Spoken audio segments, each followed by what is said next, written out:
but it's okay. I've got him even if I can get it.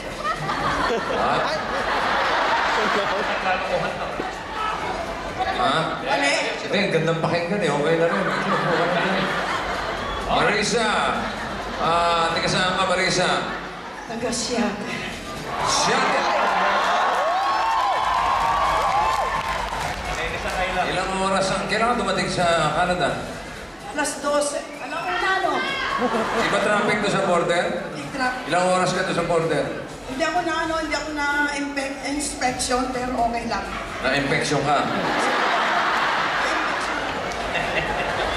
Excuse me, ha? Okay. Anong trabaho mo sa shuttle? Caregiver. Caregiver! Very good. At kapatid ni Joey, si Nancy, si nasa shuttle. Kasama ni Johnny. Oo, wala dyan. Kasama. Okay, marami tayong kaibigan sa shuttle din. Are you ready, Marisa? Okay. Okay. Here's your hand award. Ito mga caregiver. Para makasagot kayo dyan sa likod, okay? Thank you, Maldo.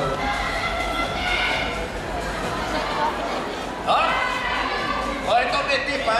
Yung word no, sinundan mo, may kaugnayan dyan. Ayan.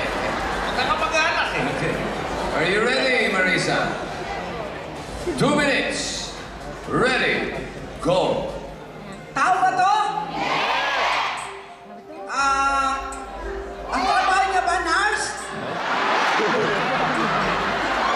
Pinagsasabi nito. Bagay ba to? Bagay? Tao?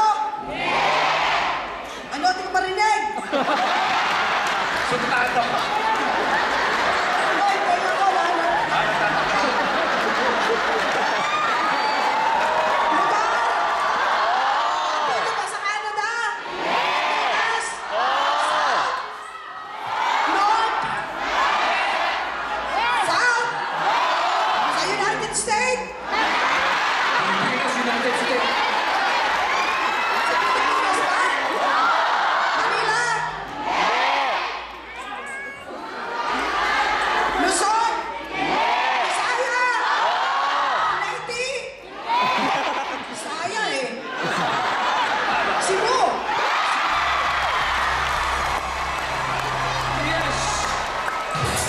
Congratulations!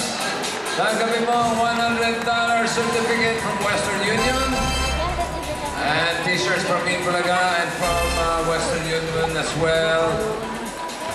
And kamusta sa mga taga-sa... Oy, baka makalimot kayo sa sarili. Thank you, Marisa. Okay. Palakpakan natin si Marisa. Bumiyahin pa from Seattle. Salamat sa mga nakapinoy head sa atin. Okay. Maraming salamat din sa PC Gilmore Platinum Executive Gym and Spa.